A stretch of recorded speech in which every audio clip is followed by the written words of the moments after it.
ದೇವರಿಗೆ ಸ್ತೋತ್ರವಾಗಿರಲಿ.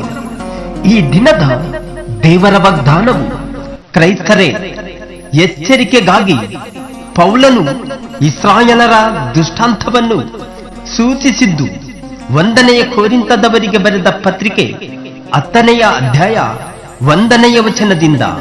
ಸಹೋದರರೇ, ಮುಂದಿನ ಸಂಗತಿಯಲ್ಲಿ ನೀವು ಲಕ್ಷ್ಯವಿಡಬೇಕೆಂದು ನಾನು ಅಪೇಕ್ಷಿಸುತ್ತೇನೆ. ಅದೇನೆಂದರೆ, ನಮ್ಮ ಪಿತೃಗಳೆಲ್ಲರೂ ಮೇಘದ ನೆರಳಿನಲ್ಲಿದ್ದರು, ಅವರೆಲ್ಲರೂ ಸಮುದ್ರವನ್ನು ದಾಟಿ ಹೋದರು. ಅವರೆಲ್ಲರೂ ಮೋಶೆ ಶಿಷ್ಯರಾಗುವುದಕ್ಕೆ ಮೇಘದಲ್ಲಿಯೂ ಸಮುದ್ರದಲ್ಲಿಯೂ ದೀಕ್ಷಾ ಸ್ನಾನವನ್ನು ಹೊಂದಿದರು. ಅವರೆಲ್ಲರೂ ದೈವಿಕವಾದ ಒಂದೇ ಆಹಾರವನ್ನು ತಿಂದರು.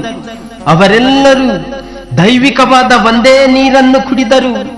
ಹೇಗೆಂದರೆ, ಅವರ ಹಿಂದೆ ಹೋಗುತ್ತಿದ್ದ ದೈವಿಕವಾದ ಬಂಡೆಯ ಒಳಗಿಂದ ಬಂದ ನೀರನ್ನು ಕುಡಿಯುತ್ತಿದ್ದರು. ಆ ಬಂಡೆ ಕ್ರಿಸ್ತನೇ. ಆದರೂ ಅವರೊಳಗೆ ಬಹು ಮಂದಿಯ ವಿಷಯದಲ್ಲಿ ದೇವರು ಸಂತೋಷಿಸಲಿಲ್ಲ. ಅವರು ಅಡವಿಯಲ್ಲಿ ಸಂಹರಿಸಲ್ಪಟ್ಟಾರೆಂದು ಬರೆದದೇ ಅಷ್ಟೇ.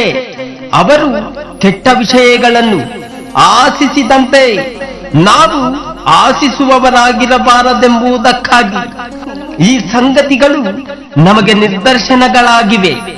ಅವರಲ್ಲಿ ಕೆಲವರು ವಿಗ್ರಹಾರಾಧಕರಾಗಿದ್ದರು. ಜನರು ಉಣ್ಣುವುದಕ್ಕೂ ಕುಡಿಯುವುದಕ್ಕೂ ಕೂತುಕೊಂಡರು, ಕುಣಿದಾಡುವುದಕ್ಕೂ ಎದ್ದರು ಎಂದು ಬರೆದದೆಯಲ್ಲ. ನೀವು ವಿಗ್ರಹಾರಾಧಕರಾಗಬೇಡಿರಿ.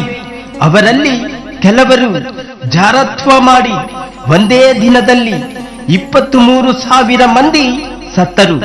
ನಾವು ಜಾರತ್ವ ಮಾಡದೇ ಇರೋಣ. ಅವರಲ್ಲಿ ಕೆಲವರು ಕರ್ತನನ್ನು ಪರೀಕ್ಷಿಸಿ ಸರ್ಪಗಳಿಂದ ನಾಶವಾದರು. ನಾವು ಪರೀಕ್ಷಿಸದೇ ಇರೋಣ. ಇದಲ್ಲದೆ ಅವರಲ್ಲಿ ಕೆಲವರು ಗುಣಗುಟ್ಟಿ ಸಂಹಾರಕನ ಕೈಯಿಂದ ನಾಶವಾದರು. ನೀವು ಗುಣಗುಟ್ಟಬೇಡಿರಿ.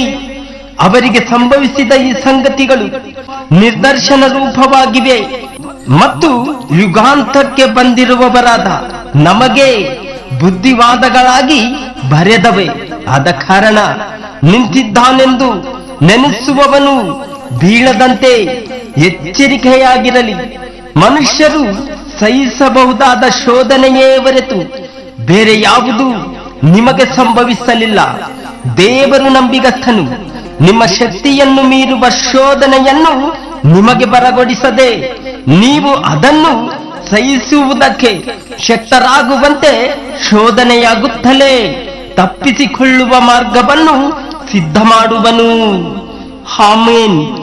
ಇನ್ಯಾರನ್ನು ಬಯಸಲಿದೆ